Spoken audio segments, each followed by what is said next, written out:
चालू नहीं है। ओम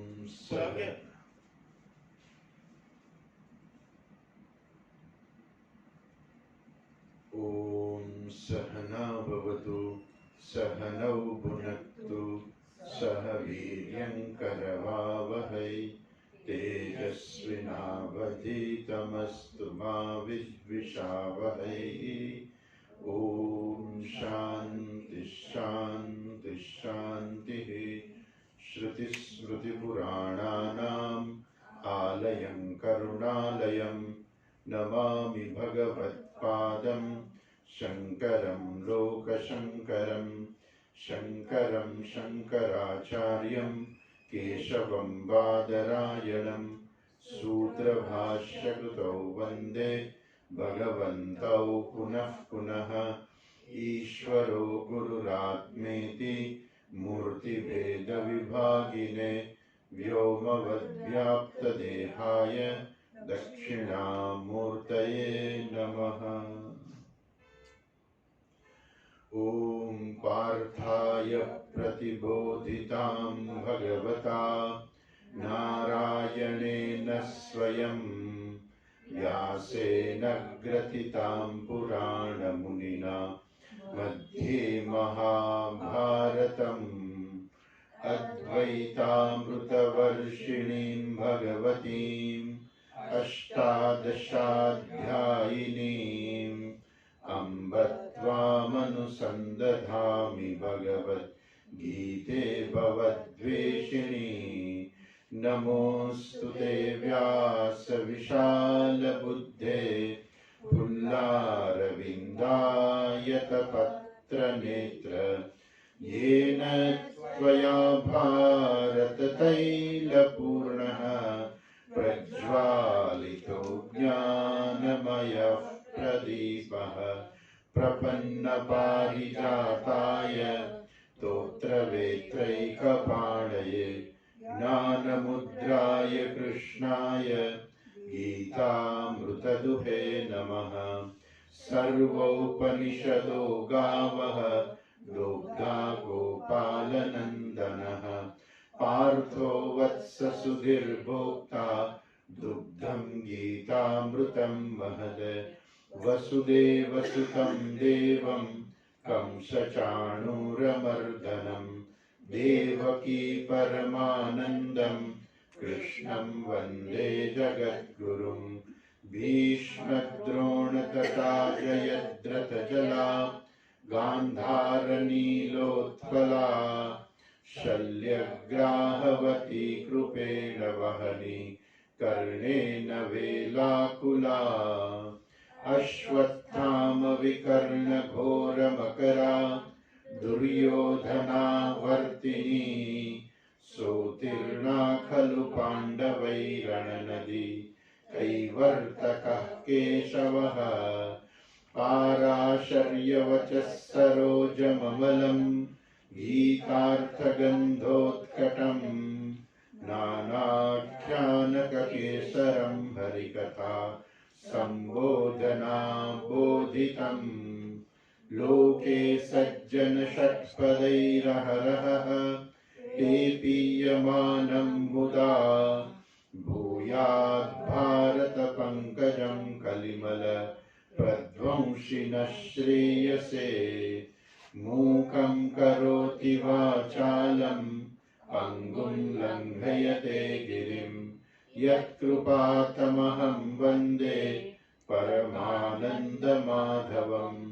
यं ब्रह्मा वरुणेन्द्ररुद्रमरुतः स्तुन्वन्ति दिव्यैस्तवैः वेदैः साङ्गपदक्रमोपनिषदैः गायन्ति यं सामगाः। ध्यानावस्थिततद्गतेन मनसा पश्यन्ति यं योगिनः यस्यान्तं न विदुःसुरासुरगणाः। देवाय तस्मै नमः देवाय तस्मै नमः।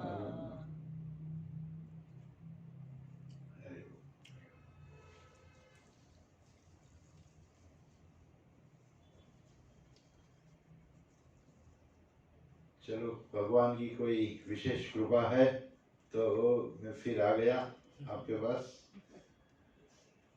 तो जो हमारा ये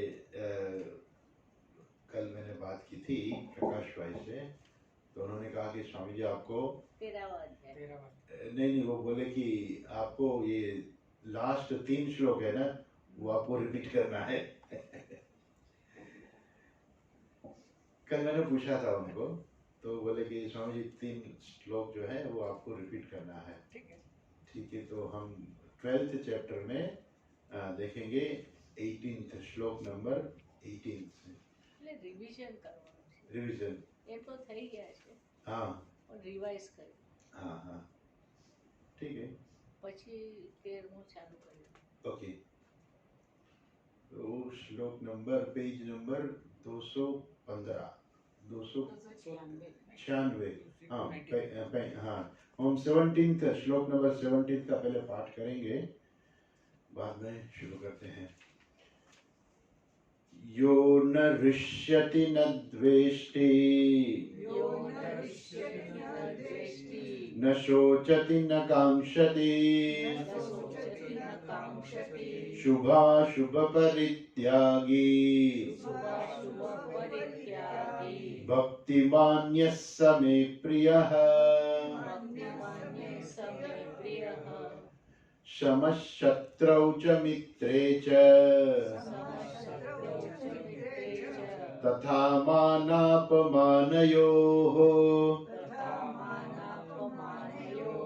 शीतोष्ण सुख दुःखेषु, समसंग विवर्जितः।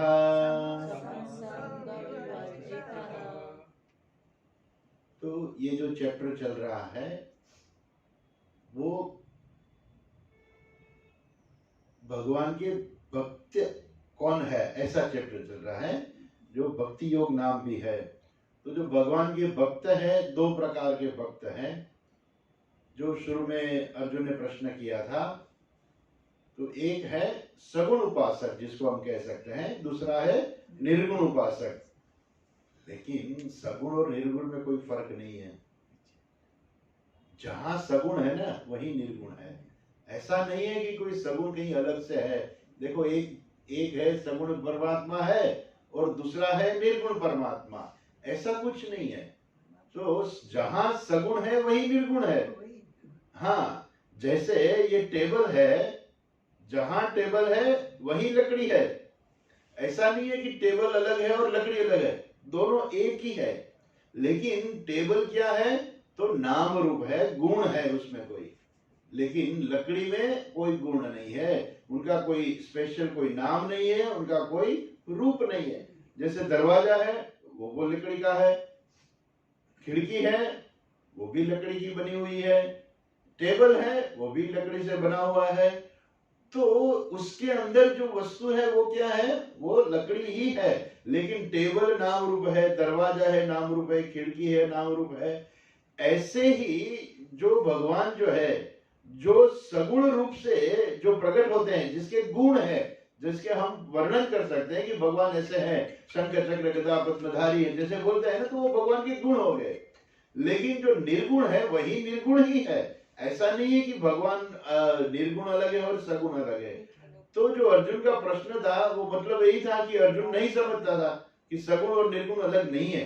फिर भी उन्होंने प्रश्न किया तो भगवान ने उनको ठीक तरह से समझाया कि सगुण उपासक श्रेष्ठ है या निर्गुण उपासक श्रेष्ठ है।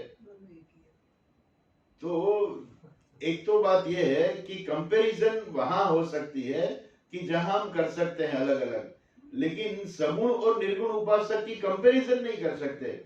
क्योंकि निर्गुण उपासक किसको हम कहते हैं, तो यानी कि जो व्यक्ति ज्ञानी है, जिसके पास ज्ञान है, ईश्वर परमात्मा जो है सर्वज्ञ सर्वव्यापी जो परमात्मा है, उनके स्वरूप का जिसके पास ज्ञान है, और दूसरा है कि जिसके पास ज्ञान नहीं, वो ज्ञान का प्रयत्न कर रहे हैं। तो ऐसे दोनों जो भगवान के भक्त हैं, तो हम कंपैरिजन कहां हो सकती है, कंपैरिजन वहां ही होगी कि जहां हम कर सकते हैं। तो जो सगुण रूप की उपासना करने वाले भक्त है, वहां हम कंपैरिजन कर सकते हैं। लेकिन निर्गुण उपासना में कंपैरिजन नहीं कर सकते। तो ये जो प्रकरण चल रहा है वो निर्गुण उपासक जो भगवान के भक्त है, यानी कि जो भगवान के ज्ञानी भक्त है। अर्थ क्या हुआ कि जो भगवान के ज्ञानी भक्त है वो शुरू किया है अद्वेष्टा सर्वभूतानां मैत्रः करुण एव च निर्ममो निरंकारः समदुःख क्षमी। वहीं से ये प्रकरण शुरू हुआ है और यहाँ तक ये सब चलता है ये प्रकरण। तो उसमें आगे आपने देखा होगा कि ये न रुष्यति न द्वेष्टि, जो किसी का द्वेष नहीं करता, न तो वो रुष्यति, वो एकदम आनंदित नहीं हो जाता, और न शोचति न कांक्षति, जो कुछ अपेक्षा नहीं रखता, न शोचति, वो कभी भी दुखी नहीं होता, और न कांक्षति, कोई वस्तु की इच्छा नहीं करता, शुभाशुभ परित्यागी, जो शुभ और अशुभ का परित्यागी है, ऐसा भक्त जो है वो मुझे प्रिय है। अभी कहते हैं कि समशत्रौ च मित्रे च, जो शत्रु और मित्र में समान है। अभी दोनों में समान कैसे हो सकता है? और दूसरा है कि ज्ञानी का क्या शत्रु है? ज्ञानी का शत्रु है, क्यों उन्होंने शत्रु बनाया किसी को? तो वैसे तो ज्ञानी का कोई शत्रु होता ही नहीं है, लेकिन जैसे हम कहते हैं ना कि युधिष्ठिर को हम कहते हैं अजात शत्रु। जात यानी कि जिनका जन्म हुआ, अजात यानी कि जिसका जन्म ही नहीं हुआ, जिसके शत्रु का जन्म ही नहीं हुआ, यानी कि जिसका कोई शत्रु है ही नहीं। अजात शत्रु यानी कि जिसका कोई शत्रु नहीं है, ऐसे हम युधिष्ठिर को कहते हैं, क्योंकि उनका जीवन व्यवहार ही ऐसा था कि कोई उसका शत्रु न बने। लेकिन हम तो किसी को शत्रु नहीं बनाते, लेकिन किसके कोई और लोगों के लिए हम शत्रु हो सकते हैं। क्यों? क्योंकि उनको पसंद नहीं है, हमारी प्रवृत्ति जो है पसंद नहीं है। आप जो ऐसी प्रवृत्ति करते हैं तो वो हमारे शत्रु बन जाएंगे, लेकिन हमारे लिए शत्रु नहीं, उनके लिए हम शत्रु है। तो ऐसे ही कई शत्रु जो है वो अपने आप बन जाते हैं, हमें बनाना नहीं पड़ता, हम करते हैं। हमारा कोई ऐसा कर्म भी नहीं होगा कि हमारा कोई शत्रु बन जाए, लेकिन दूसरों के लिए अपने आप हम शत्रु बन जाते हैं, क्योंकि उनकी अपेक्षा ऐसी है, उनकी अपेक्षा में हम पास नहीं होते, तो हम उनकी अपेक्षा से हम उनके शत्रु बन जाते हैं, क्योंकि वो चाहते हैं कि हम सबसे श्रेष्ठ बन जाए। अब कहीं हम आगे निकल गए तो बोलेंगे ये तो हमारा शत्रु बन गया। क्योंकि देखो युधिष्ठिर थे तो वो इतने अच्छे थे कि सबका सम्मान करते थे, और किसी से भी कोई कभी जो शत्रुता नहीं करते थे, और उनको जिसको भी जो चाहिए वो दे देते थे। ऐसा नहीं है कि वो उनके पास कुछ चाहिए, कोई ठीक है ले जाओ, चलो आपको चाहिए ले लो। इवन जो उनका सबसे बड़ा, जो दुर्योधन उनके शत्रु मानते थे कि युधिष्ठिर मेरा बड़ा शत्रु है, उन्होंने मारने का भी प्रयत्न किया पांडवों को, लेकिन जब ये जो चौपाट की गेम जो हुई और उसमें 12 साल का उनको वनवास और 1 साल गुप्त वेश में रहना, ऐसा उनको जो मिला, तो वो 12 साल के लिए जेल गए, वन में चले गए। करीब 1 साल के आसपास ही ऐसा हुआ कि दुर्योधन ने किसी गंधर्व की कोई कन्या कोई थी, तो कन्या को उनके पकड़ लिया, ऐसा था। तो गंधर्व गुस्से हो गए और उनके ऊपर हमला कर दिया, और वो तो बहुत पावरफुल होते हैं, मनुष्य से उनके पास शक्ति भी ज्यादा होती है। उन्होंने दुर्योधन को पकड़ कर ले गए,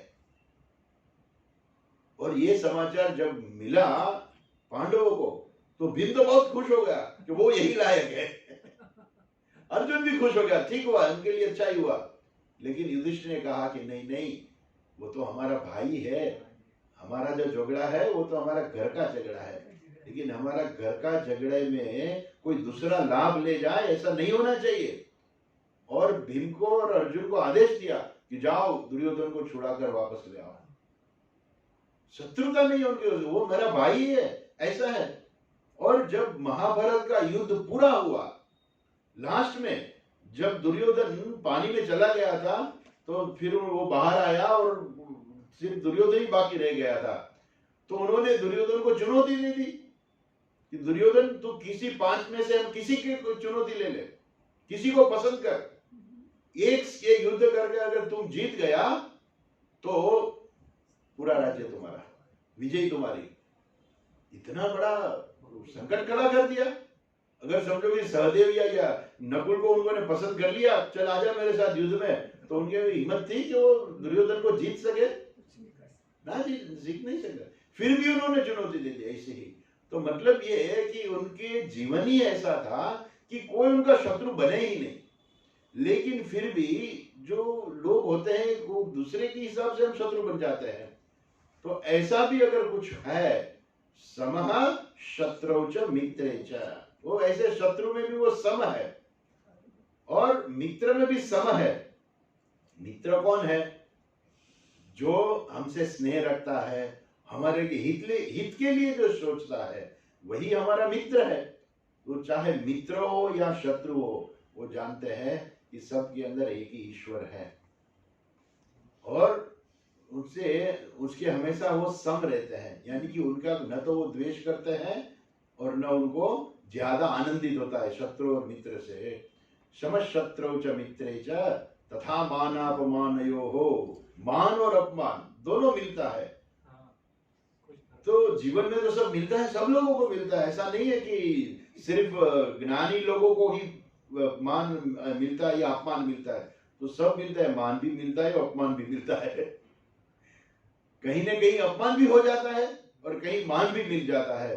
तो मान मिलता है तो सब क्या उनका सम्मान करेंगे, उनको सर्टिफिकेट देंगे, ऐसा करेंगे, हाथ तोड़ा करेंगे, उनकी पाद पूजा करेंगे, सब करेंगे। मान दे दिया और अपमान कर दिया, ठीक तरह से उनको रखा नहीं, अपमान कर दिया।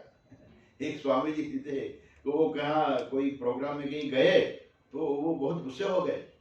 बोले कि ये क्या है, हमारी पाद पूजा भी नहीं हुई।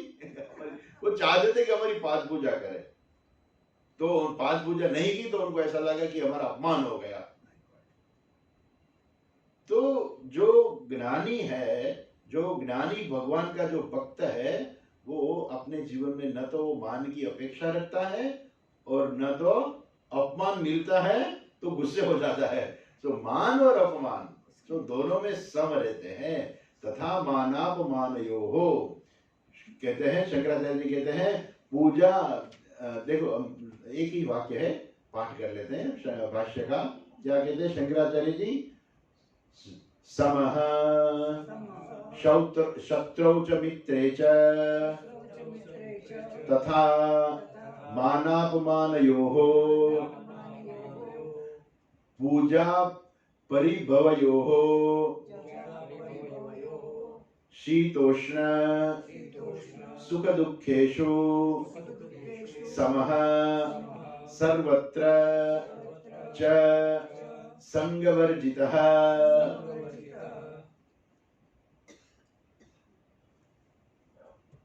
मान और अपमान, पूजा परिभवयोः, कभी इसकी पूजा भी करते हैं और कभी उनको परिभव मतलब उनका अपमान भी हो जाता है। तो ऐसा जब होता है तो जो ज्ञानी है उसमें उनका मन जो है विचलित नहीं होता। ऐसा भगवान का भक्त है। तो भगवान का भक्त ऐसा नहीं है कि लंबी जटा रखता हो, लंबी दाढ़ी रखता हो, चंदन किया है, गले में माला डाली है, ऐसा ही सिर्फ भगवान का भक्त नहीं है। भगवान का भक्त कई लोग मानते हैं, हमारे समाज में भी ऐसा ही मानते हैं कि कई लोग वो चंदन लगाते, गले में माला डालते हैं, ये तो भगवान का भगत है। तो हो गया कि भगवान का भगत है तो भगत है, मतलब भगवान का भगत ऐसा ही होगा। सब जब ऐसा बोलेंगे तो छोटे बच्चे हैं उसमें ऐसा ही संस्कार आएगा कि ये भगवान का भगत है। भगवान के बोलेंगे वो ठीक है, वो मेरा भगत तो है, लेकिन ऐसा भक्त है जो मुझे बहुत प्रिय है। कौन प्रिय है? अर्जुन का प्रश्न था कौन प्रिय है? भगवान कहते हैं कि ऐसा जो मेरा भक्त है वो मुझे बहुत अतीव प्रिय है। समशत्रौ च मित्रे च तथा मानापमानयोः शीतोष्ण सुख दुःखेषु समसंग विवर्जितः। शीत उष्ण सुख दुख ये द्वंद्व है दोनों, और जीवन में सबके जीवन में आते हैं। शीत यानी कि ठंडी भी आएगी, गर्मी भी आएगी, तो ठंडी लगेगी और गर्मी भी लगेगी, और शीत उष्ण सबको मिलता है।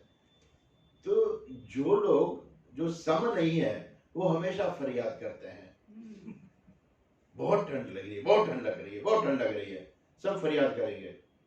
और जब ठंडी गई, गर्मी आई, बोले बहुत गर्मी है, बहुत गर्मी है, बहुत गर्मी, उसकी भी फरियाद करेंगे।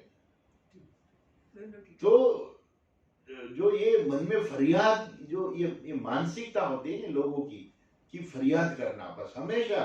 कई लोग ऐसे होते हैं, उनका माइंड ही ऐसा होता है, कंप्लेनिंग माइंड। कुछ भी हो उसमें हमेशा उनको कंप्लेन करनी है, बस। जो है वो देखना नहीं है, अच्छा है वो नहीं देखना है, लेकिन जो नहीं है ठीक उनका देखना है और उनकी कंप्लेन ही करनी है। तो ऐसा किसी का माइंड होता है, कंप्लेनिंग माइंड। ऐसा ज्ञानी का मन कैसा है? उनका माइंड ऐसा नहीं है, कंप्लेनिंग करना ऐसा उनका मन नहीं है। तो शीतोष्ण सुख दुखेशु, जीवन में सुखजनक परिस्थिति भी आएगी, दुखजनक परिस्थिति भी आएगी। ऐसा नहीं कि ये तो भगवान का भक्त है तो उनके जीवन में कभी सुख नहीं आएगा या तो दुख नहीं आएगा। उनके जीवन में सुखजनक परिस्थिति आती है, दुखजनक परिस्थिति भी आती है। तो दुखजनक यानी कि कभी उनका भी वही तो था। जैसे आप देखो कि इतने बड़े भगवान के भक्त थे रामकृष्ण परमहंस, तो उनके गले में कैंसर हो गया, तो दुखजनक परिस्थिति है। लेकिन वो जानते हैं कि ये तो जो होता है ना, सुख और दुख होता है ना, वो शरीर मन से होता है। बस शरीर और मन में ही सुख दुख होता है, शरीर और मन के स्तर में ही सुख दुख होता है। आत्मा के स्तर में कभी सुख दुख आत्मा में कभी होता ही नहीं है। तो मन में सुख दुख होता है, तो ज्ञानी जानता है कि ना तो मैं मन हूं, ना तो मैं शरीर हूं। जब कुछ गलत हुआ, गलत होता है ना कि कोई प्रॉब्लम आए, तो शरीर का प्रॉब्लम है, ये मेरा प्रॉब्लम नहीं है और मैं शरीर नहीं हूं। जैसे गाड़ी होती है ना, कार चलाते हैं ना हम लोग, तो कार जो होती है, वो कार जो है वो खराब हो जाती है, तो हम ऐसा नहीं बोले कि मुझे गड़बड़ हो गई, मेरी गड़बड़ हो गई, मुझे डॉक्टर के पास जाना है। मुझे डॉक्टर के पास नहीं जाना है, वो गाड़ी को रिपेयरिंग के लिए गैरेज पे ले जानी, वो बात ठीक है। लेकिन गाड़ी खराब हो गई तो हम दुखी नहीं हो जाते, और गाड़ी अच्छी है तो हम सुखी नहीं हो जाते, क्योंकि ये मैं गाड़ी नहीं हूं। तो गाड़ी में कुछ होता है तो हम जानते हैं कि इनको रिपेयर कराना है और कुछ नहीं है। वैसे ज्ञानी भी जानता है कि मैं ये शरीर में नहीं हूं। नॉर्मल क्या होता है कि सब लोग ऐसा ही समझते हैं कि शरीर में कुछ आता है तो बोलेगा मुझे ये हो गया, मुझे हो गया। वो मुझे नहीं हुआ है, ये तो शरीर को हुआ है और मैं शरीर नहीं हूं। ठीक है, बोल सकते हैं कि ये मुझे हुआ है, मेरे पैर में दर्द हो रहा है, तो मेरे पैर में दर्द हो रहा है तो वो बोले कि नहीं आप तो ज्ञानी है ना, तो पैर तो आपका है नहीं, तो आपको ऐसा नहीं बोलना चाहिए। तो आपको बोलना चाहिए इस शरीर के पैर में दर्द हो रहा है, इस शरीर के पैर में दर्द हो रहा है। तो ऐसा नहीं बोले मुझे दर्द हो रहा है। तो जो ये जो बात होती है ना, वो समझने की बात होती है, वो बोलने की बात नहीं होती है। अगर बोल दिया तो उसका मतलब ये है भी नहीं। अगर बोल दिया कि मेरे पैर में दर्द हो रहा है तो कोई बोलेगा अरे आप तो ज्ञानी है, आपको क्यों दर्द हो रहा है, आप तो जानते कि आप तो शरीर है नहीं, तो आप क्यों बोल रहे कि मुझे दर्द हो रहा है। बोले कि नहीं नहीं ऐसा नहीं है, ज्ञानी है इसका मतलब ये नहीं कि उनको दर्द का अनुभव नहीं होगा, लेकिन वो जानते हैं कि ये जो दर्द हो रहा है वो शरीर में हो रहा है, मन से दर्द हो रहा है, मुझे आत्मा में कभी दर्द नहीं हो रहा है। वैसे ही ये सुखजनक परिस्थिति भी आ गई अगर, तो ये सुख जो है वो शरीर मन का ही है, मेरा कुछ नहीं है। ऐसे जो ज्ञान वाले हैं ना, वही सम हो सकता है, और वो ज्ञानी ही है। संग विवर्जितः, समसंग विवर्जितः। संग विवर्जित, संग यानी कि आसक्ति, संग यानी कि आसक्ति, उनको कहीं भी आसक्ति नहीं होती। तो आसक्ति का स्थान होता है, कहाँ आसक्ति होती है? पत्नी में आसक्ति होती है, बच्चे में आसक्ति हो सकती है, घर में आसक्ति, गाड़ी में आसक्ति, सब आसक्ति की जगह है कि यहाँ आसक्ति हो सकती है। तो कई बार होता है कि सन्यास ले लिया, लेकिन बाद में वो पत्नी होती है, क्योंकि सन्यास से पहले तो शादी तो हुई थी उनकी, तो फिर पत्नी होंगे, बच्चे होंगे, तो फिर उनकी वो चिंता करेंगे। तो वे नहीं नहीं ऐसा नहीं है, वो पत्नी हो या बच्चे हो उनकी कोई चिंता। अगर सन्यास नहीं लिया तो भी, जैसे हमारे पास उदाहरण है ना जनक राजा का, कि इतने बड़े राजा थे तो कितनी संपत्ति होगी उनकी। जब देखा कि मिथिला नगरी में आग लगी है तो सब लोग भागे कि मेरा मैं ले लूं, वो बोले मेरा मैं ले लूं, लेकिन जनक राजा ऐसे ही बैठे रहे। तब गुरुजी ने पूछा कि आपको कुछ नहीं लेने की जाना है? बोले कि मिथिलायाम दहति नमे किंचन, पूरी मिथिला नगरी दहन हो जाए मेरा कुछ नहीं है इसमें। तो ये क्या है? ये संग वर्जितः, समसंग विवर्जितः। अच्छा, और आगे कहते हैं कि ज्ञानी की स्थिति कैसी होती है?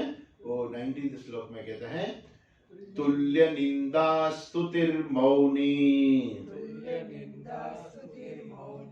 तुल्य निंदा स्तुतिर्मौनी, संतुष्टो येन केनचित्, संतुष्टो येन केनचित्, अनिकेत स्थिरमतिः, अनिकेत स्थिरमतिः, भक्तिमान में प्रियो नरः, भक्तिमान में प्रियो नरः।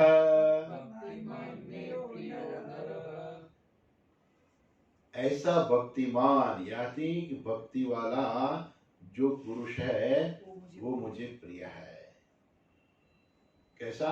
तुल्य निंदा स्तुतिर मौनी, जो निंदा और स्तुति में, वो तुल्य निंदा स्तुतिर मौनी, निंदा और स्तुति में हमेशा तुल्य, तुल्य यानी कि सब जो आगे बताया ना वैसे ही, कभी उनकी स्तुति भी होती है शब्दों से, ओह आप तो बड़े ज्ञानी है, आप तो महान है, आप तो महान गुरु है, तो ऐसा करके स्तुति करेंगे, आप तो बहुत अच्छे हैं, तो सबको अच्छा लगता है। तो ये हुई स्तुति। और निंदा, निंदा करने वाले भी हैं। तो ऐसा कहा जाता है कि भगवान की स्तुति तो सब करते हैं, लेकिन किसी ने निंदा की तो हाँ, जो असुर थे वो भगवान की निंदा करते थे। ऐसा सुना जाता है कि जो शिशुपाल था ना, जैसे हम पाठ करते हैं ना रोज, जैसे विष्णु सहस्त्र नाम का पाठ किया तो भगवान के नाम का पाठ करते हैं, विश्वम विष्णु षटकारो भूत भव्य भवत प्रभु, ऐसा हम भगवान का नाम का उच्चारण करके पाठ करते हैं। और ये शिशुपाल, ऐसा कहा जाता है कि शिशुपाल रोज पाठ करता था, भगवान को गाली देने का पाठ करता था। हाँ, ऐसा कहा जाता है कि शिशुपाल रोज भगवान को याद करता था, गाली देकर वो याद करते थे भगवान को। लेकिन ऐसा भी कहा जाता है कि ठीक है चलो भगवान को गाली देकर पाठ करते, याद करते थे, लेकिन भगवान को तो याद करते थे ना, तो भगवान ने उनका उद्धार किया। ऐसा शिशुपाल वध जो है वो शब्द नहीं यूज करते हैं, वो कहते हैं शिशुपाल उद्धार, क्योंकि उनका उद्धार कर दिया भगवान ने।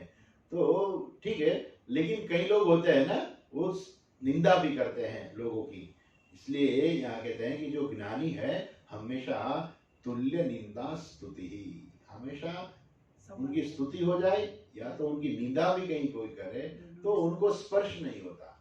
वो उनको कोई मन में अगर किसी ने स्तुति कर दी तो वो बहुत खुश नहीं होते, देखो मेरी स्तुति हो रही है, वो खुश अंदर से नहीं होते, क्योंकि वो जानते हैं कि आत्मा ही आनंद स्वरूप है, तो उससे कोई सुखी नहीं कर सकते। और अगर निंदा की तो भी क्या है, क्योंकि वो जानते हैं कि आत्मा की तो निंदा हो ही नहीं सकती, क्योंकि मेरा और उनका आत्मा दोनों एक ही आत्मा है, निंदा कैसे करेंगे? तो आत्मा निंदा भी नहीं कर सकते। इसलिए निंदा करने वाला जो है उनको मालूम नहीं कि वो खुद की निंदा कर रहा है। निंदा किसकी करोगे आप? जिसकी भी निंदा करोगे वो आपका स्वरूप ही है। तो निंदा करना है तो वो आपकी ही निंदा हो रही है, लेकिन अज्ञानी को मालूम नहीं होता। और इसलिए अगर कोई किसी ज्ञानी की निंदा करता है तो ज्ञानी जानता है कि वो खुद की निंदा कर रहा है और मुझे तो कोई स्पर्श होता ही नहीं, तो वो तुल्य रहता है, हमेशा मौनी, यानी कि हमेशा मौन रहता है। तो भाष्यकार कहते हैं, देखो भाष्य भी देख लेते हैं, तुल्य निंदा स्तुति निंदा च स्तुति च निंदा स्तुति निंदास्तुते ते तुल्ये यस्य सः तुल्य निंदास्तुतिः।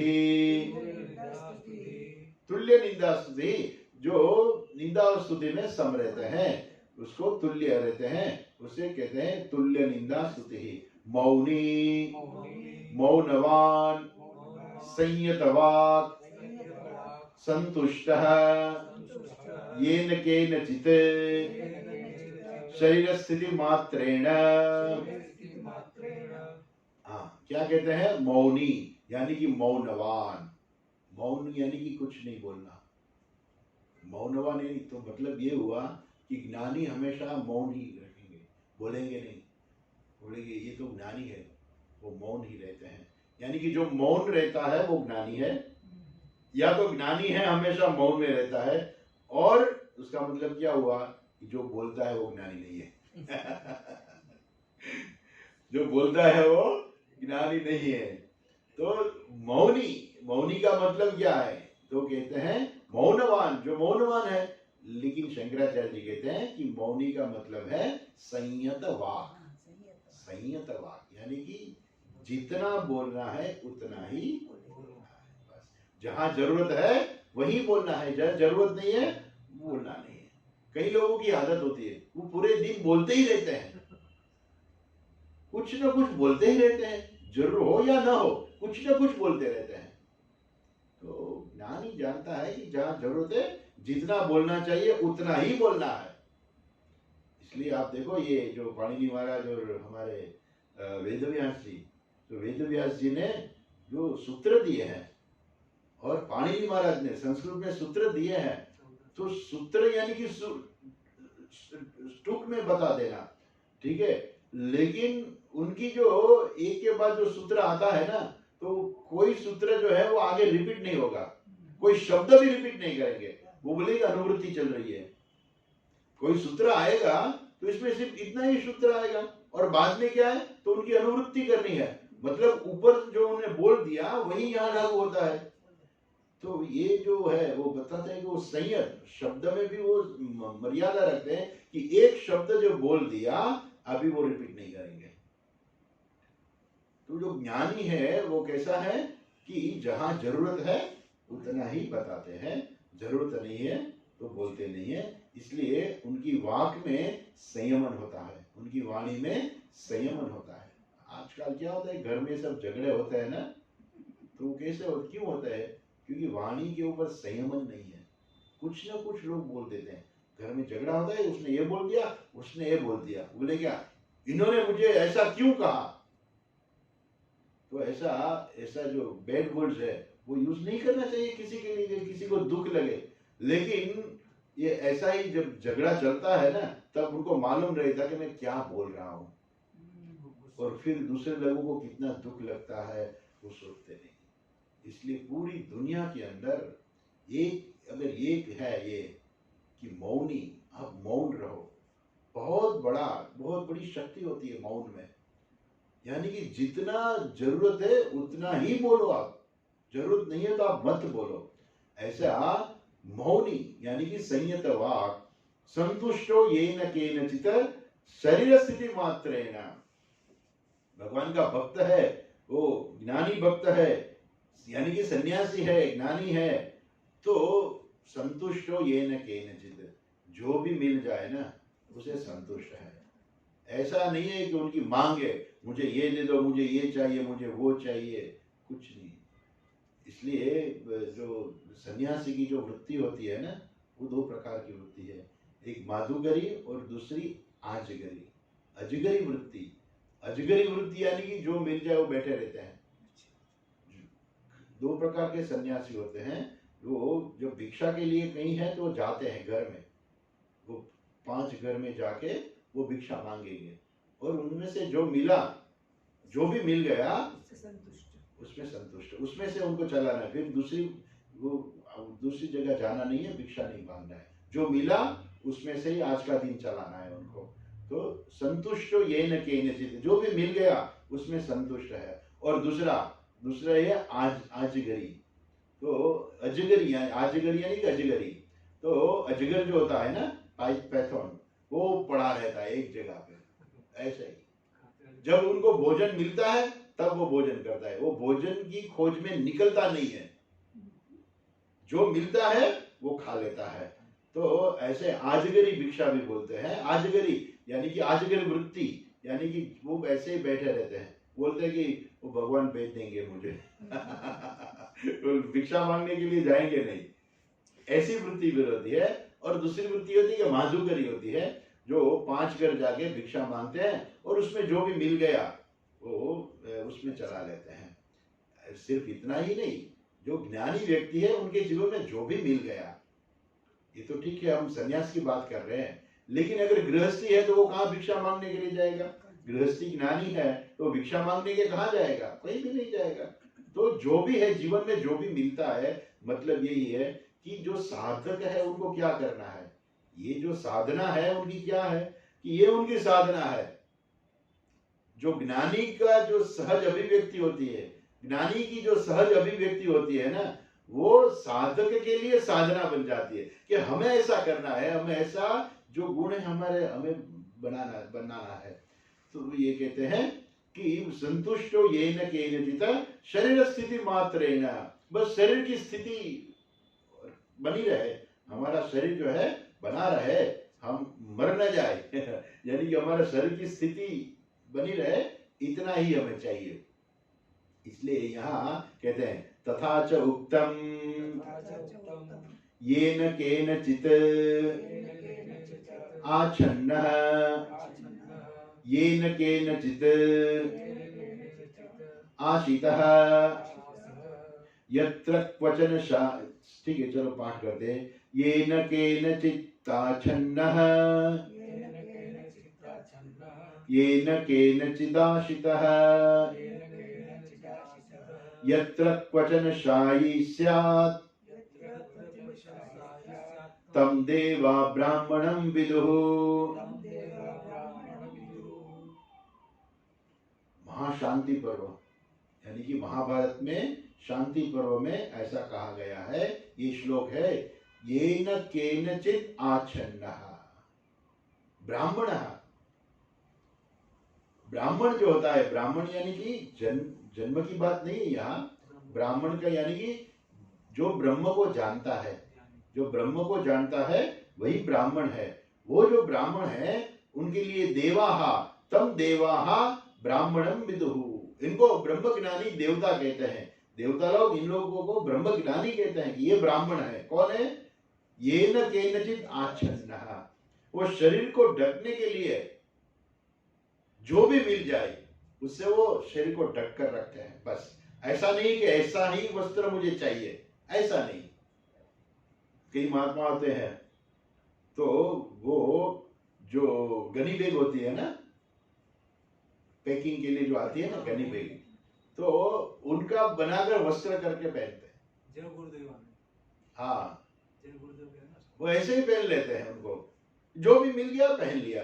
तो गनी बैग वैसे गनी महात्मा ऐसा कुछ कहते हैं, गनी बाबा, जय गुरुदेव, जय गुरुदेव ऐसा है ना। हाँ, वो पहनते थे, मतलब जो मिल गया ले लिया। तो ऐसा है, येन केनचित् आच्छन्नः येन केनचित् आशितः, जो मिल गया उसमें ही संतुष्ट खा लिया। येन केन यत्र कंचन शायी स्यात् क्वचन, यत्र क्वचन शायी स्यात्, जहां जगह मिल गई वहां सो गए। तम देवा ब्राह्मणं विदुः, देवता लोग उनको ब्रह्म ज्ञानी कहते हैं। अच्छा, ऐसा महाभारत में कहा गया है।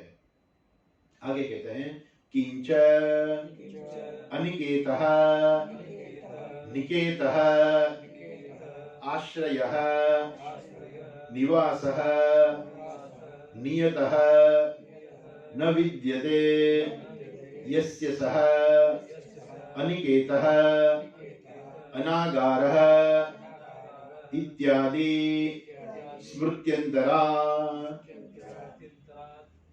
किंच अनिकेतः, निकेतः आश्रयः निवासः नियतः न विद्यते। जो ज्ञानी होता है ना, उनका अनिकेत, निकेत यानी कि रहने का, उनका कोई एड्रेस नहीं होता कि वो कहाँ रहता है। अनिकेतः यानी कि उनका कोई घर नहीं होता, जहां जगह मिल गई वहां वो रहता है। अनिकेतः। निकेतः आश्रयः मतलब उनका कोई आश्रय स्थान नहीं होता। गुजरातीમાં કહેવત છે ને, ધરતીનો છેડો ઘર। हाँ, ऐसा गुजराती में कहा गया है, धरतीनो छेड़ो घर। यानी कि लोग है ना बाहर घूमने के लिए बहुत जाते हैं, लेकिन जब घर में आते हैं ना, हाश घर पहुंच गए बस, उसको बोलते हैं आश्रय स्थान। हाश घर पहुंच गए।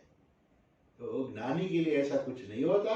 चलो इधर थोड़े दिन इधर थोड़े दिन उधर कहीं भी जाए तो उनके लिए ऐसा नहीं है कि यस मैं ठीक है मैं घर आ गया, ऐसा कुछ नहीं होता उनके लिए।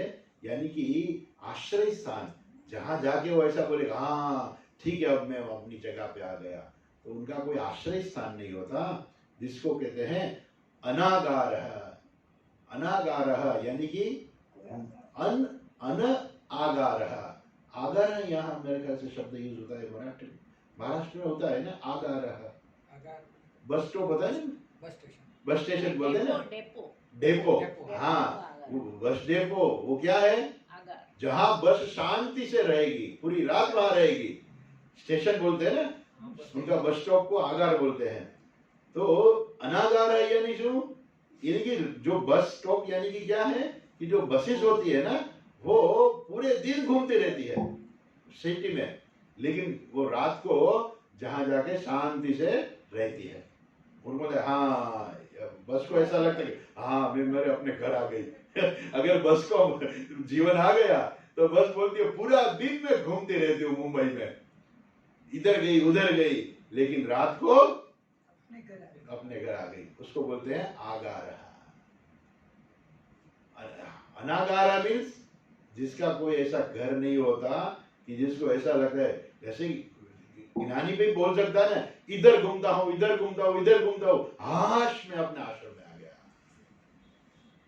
ऐसा मन में उनका नहीं होता। अनागारः यानी कि जिसका कोई आश्रय स्थान नहीं होता। अच्छा, इत्यादि स्मृत्यंतरात् स्थिरमतिः स्थिरा परमार्थ वस्तु विषया मतिः यस्य सः स्थिरमतिः भक्तिमान में प्रियो नरः। स्थिरमतिः यानी कि जिसकी मति स्थिर है। मति यानी कि बुद्धि, बुद्धि स्थिर है, उसका मतलब क्या हुआ? तो बुद्धि स्थिर का उसका मतलब यह है कि जिनकी बुद्धि कोई चलित नहीं कर सकता, जिनकी बुद्धि में एक बार वो समझ में आ गया, वस्तु तत्व जो परमार्थ तत्व है वो एक बार समझ में आ गया ना, बाद में कोई उनकी बुद्धि को चलित नहीं कर सकता। इवन सेकंड चैप्टर में कहते हैं अगर भगवान भी आकर बोले ना कि तू ईश्वर का स्वरूप नहीं हो, तो भी वो बोले कि भगवान आपने गीता में क्या कहा है। उनकी बुद्धि को कोई चलित नहीं कर सकता। यानी कि एक बार ज्ञान दृढ़ हो गया, फिर की किसी की हिम्मत नहीं है कि वो ज्ञान को चलित कर सके। इसलिए वो ज्ञान कैसा होता है, दृढ़ होना चाहिए। और इसलिए अर्जुन ने भी बोला भगवान को कि भगवान जिसका ज्ञान दृढ़ हो गया है ऐसा कौन है बताओ। फिर भगवान कहते हैं वो जो सेकंड चैप्टर में जो है ना आगे कहा गया है, तो ये जिसकी मति स्थिर है, स्थिर मति यानी कि एक बार उनको ज्ञान प्राप्त हो गया उसमें उनकी मति स्थिर हो जाती है। और फिर अगर कोई भी आए कि तुम ब्रह्म नहीं हो, कई बार ये जो होते हैं ना ये पूर्व मीमांसक जो होते हैं ना, पूर्व मीमांसक वाले लोग होते हैं ना, वो ऐसी वो दलील करते हैं कि ये आत्मा ब्रह्म नहीं है। तो बोले कि नहीं उपनिषद में कहा है, क्योंकि तो वो वेद में तो गीता नहीं है ना, वेद में उपनिषद है, कि उपनिषद में कहा है। तो बोले कि वो तो उनको खुश करने के लिए बोला है कि नहीं तुम ब्रह्म हो। तो बोले कि नहीं ऐसी बात नहीं है, क्योंकि जो चैप्टर चल रहा है वो ऐसा कोई चैप्टर है ही नहीं। तो जो ज्ञानी होता है उनको ज्ञान प्राप्त कर उनकी बुद्धि जो स्थिर हो जाती है, स्थिर यानी कि अब उनका ज्ञान को कोई चलित नहीं कर सकता। कि जैसे हम बोले कि ये क्या है, तो बोले कि ये माइक स्टैंड है, बोले कि ये माइक स्टैंड नहीं है, ये तो लोखंड है, स्टील है, बोले हाँ स्टील है, भाई ये स्टील नहीं है, ये तो स्टील का अणु है, वो अणु एक जगह, हाँ हाँ वो स्टील का, अरे अणु नहीं है, ये तो परमाणु है, बोले हाँ, तो वो ज्ञान चलित होता रहता है उनका। तो पहले समझते कि ये बाइक स्टैंड है, फिर बोले कि स्टील है, बोले कि स्टील का अणु है, फिर बोले कि स्टील का परमाणु है, इलेक्ट्रॉन है, प्रोटॉन है, तो वो चलित होता रहता है। तो ज्ञानी का जो है वो ज्ञान है, वो कभी भी चलित नहीं होता। इसलिए कहते हैं परमार्थ वस्तु विषया मति ही यस्य सह स्थिरमति, स्थिरा, जिनकी मति स्थिर हो गई, किस कौन से विषय में उनकी मति स्थिर हो गई, बोलेंगे परमार्थ वस्तु विषया, जो परमार्थ तत्व है, वो परमार्थ तत्व एक बार उन्होंने समझ लिया, फिर कोई उनको चलित नहीं कर सकता। ऐसा जो है उसको कहते हैं स्थिरमति ही। भगवान कहते हैं ऐसा जो भक्त है ना, बहुत मुझे प्रिय है, भक्तिमान में प्रियो नरः, ऐसा भक्त मुझे प्रिय है। ठीक है, आगे कहते हैं अद्वेष्टा सर्वभूतानां इत्यादिना अक्षरस्य उपासकानां निवृत्त सर्वेषणानां सन्यासिनां परमार्थ ज्ञान निष्ठानां धर्मजातं प्रकांतम उपसंह्रियते। ये जो प्रकरण शुरू हुआ, अद्वेष्टा सर्वभूतानां मैत्रः करुण एव च निर्ममो निरहंकारः समदुःख सुखक्षमी संतुष्ट सततं योगी यथात्मा दृढ़ निश्चय, वो जो प्रकरण शुरू हुआ वहां से शुरू करे, इत्यादिना अक्षरस्य उपासकानां, ये जो है उनको कहते हैं अक्षर उपासक। ठीक है, वो अर्जुन ने बोला था इसलिए शब्द शंकराचार्य जी यूज कर, अक्षर उपासका नाम, यानी कि जो भगवान का ज्ञान प्राप्त करने का जो प्रयत्न करता है, यानी कि जिनको भगवान का ज्ञान प्राप्त हो चुका है, जो ज्ञानी भक्त है। और अक्षर उपासका नाम, तो उपासक का देश कहते हैं कि जो साधक है, उपासक यानी कि जो साधक है। लेकिन यहाँ जो बात हुई वो ज्ञानी की चर्चा हुई, क्योंकि ये सब जो गुण है वो तो ज्ञानी की सहज अभिव्यक्ति है।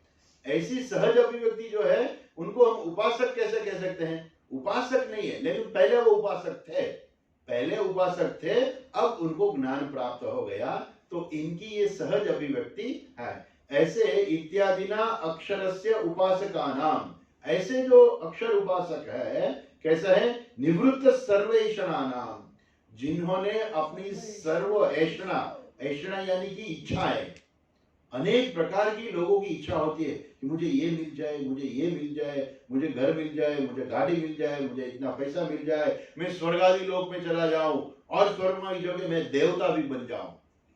तो ऐसी लोगों की जो इच्छाएं होती है, यह ऐषणा जिसको बोलते हैं, ऐसी निवृत्त सर्वेषणा नाम, जिनकी सर्व ऐषणाएं निवृत्त हो चुकी हैं, ऐसा सन्यासी नाम, ऐसे जो सन्यासी हैं, क्योंकि उनको सन्यासी कहते हैं, क्योंकि उनके पास ज्ञान है। तो सन्यास कैसा है? जो सन्यासी दो प्रकार के होते हैं, एक तो क्या है, एक तो जिसके पास ज्ञान है और जिन्होंने ज्ञान प्राप्ति के लिए सन्यास लिया है। तो दो प्रकार के सन्यास होते हैं, जिनको पास ज्ञान है वो भी सन्यासी है। ऐसा नहीं है कि ये भगवा वस्त्र जिन्होंने पहना है वो सन्यासी है। भगवान वस्त्र पहना है मतलब उनका यही हो गया कि उन्होंने ज्ञान प्राप्त किया है अपने गुरु से, ठीक है। लेकिन जो गृहस्थी हो उनके पास ज्ञान है क्या मालूम? किसके पास ज्ञान है? किसी को आप कपड़ा देखकर आप ऐसा नहीं कह सकते कि इनको ज्ञान है, इसलिए उनको परमार्थ सन्यास कहते हैं। परमार्थ सन्यास यानी कि जो सन्यास जो है वो ज्ञानी है, और दूसरा क्या है, जो ज्ञान प्राप्ति के लिए सन्यास लेते हैं। तो गुरु सन्यास लेकर गुरु जी उनको ज्ञान देंगे। तो ऐसे जो सन्यासी है जिनको ज्ञान प्राप्त हो गया है उनको भी सन्यासी कहते हैं। यानी कि ऐसे सन्यासी नाम क्या है? परमार्थ ज्ञान निष्ठा नाम, जिनकी निष्ठा परमार्थ ज्ञान में हुई है। ऐसे परमार्थ ज्ञान निष्ठानाम धर्मजातम प्रकांतम उपसंह्रियते।